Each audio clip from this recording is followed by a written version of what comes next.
installment of STREETSpeare. You're here just in time for the STREETSpeare. Our collection of 20 plays. We're only going to be doing one this day, and it is a scene, Act 2, Scene 1, from Ben Jonson's The Alchemist.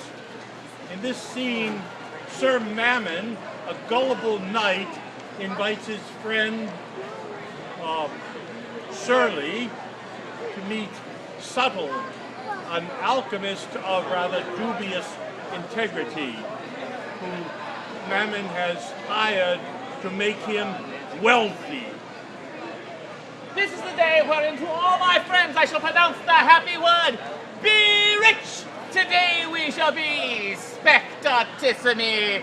Where's my Subtle there? Within! Oh! This night will I turn all that is metal in my house to gold.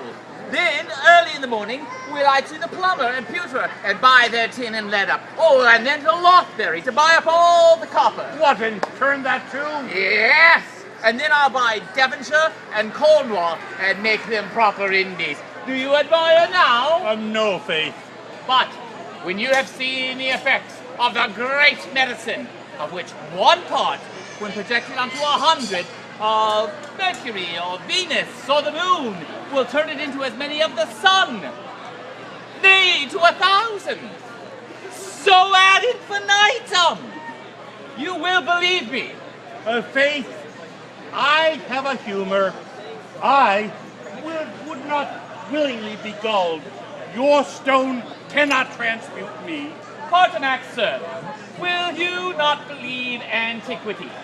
Record, I'll show you a book wherein Moses and his sister and Solomon wrote of the ancient art. Oh, and a treatise penned by Adam of the philosopher's stone. Did Adam write, in sir? High Dutch. In High Dutch? Yes, which proves it is the primitive language.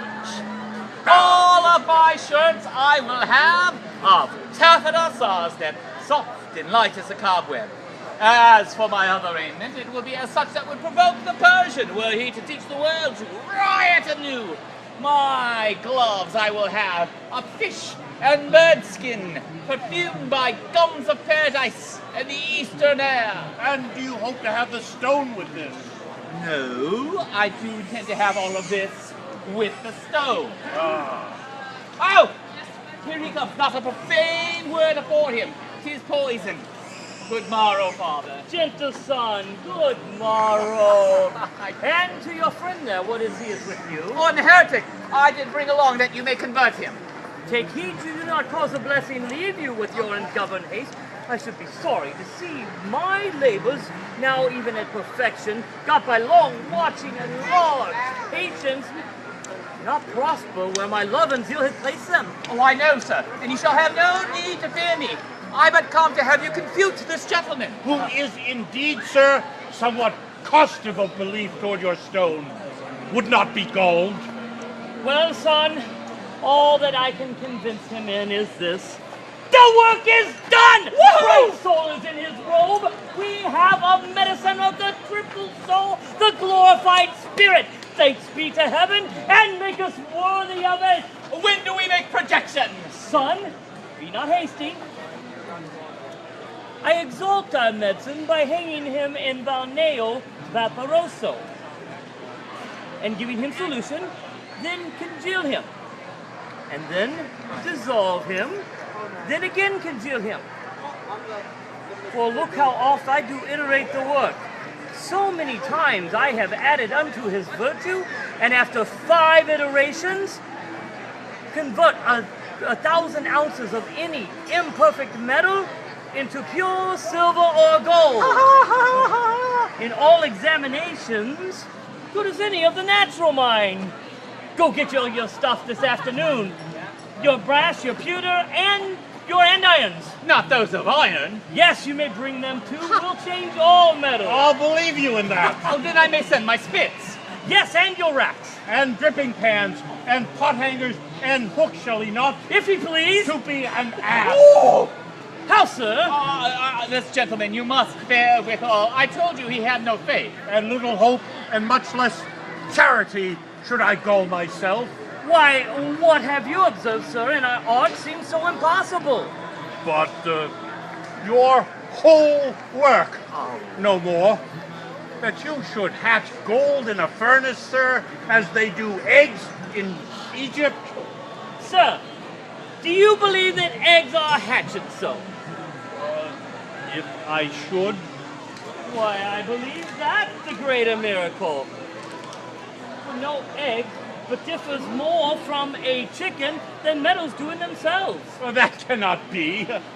The egg's ordained by nature to that end, and is a chicken in potentia. The same we say of lead and all other metals, which would be gold if they had time. For 'twere absurd to think that nature in earth bred gold perfect in the instant. Why, what is that? Mary, we say. I know of it! Stand, father, and pound him to dust! It is on the one part a humid exhalation, which we call material liquida, Material liquida. or the unctuous water. Unctuous water. On the other part, a certain crass and vicious portion of the earth, both which concorporate do make the elementary matter of gold, which is not yet propria materia, but common to all other metals and stones. For where it is forsaken of that moisture and has more dryness, it becomes a stone. Where it retains more of the humid fatness, it turns to quicksilver or to sulfur, who are the parents of all other metals. Aye! Well spake, father. Nay, take him in hand with an argument, and he'll bray you to a mortar. Come. I pray you, sir, stay. Rather than I'll be brayed, sir, I'll believe that alchemy is a pretty kind of game, somewhat like tricks of the cards, to cheat a man with charming. Sir, What else are all your terms?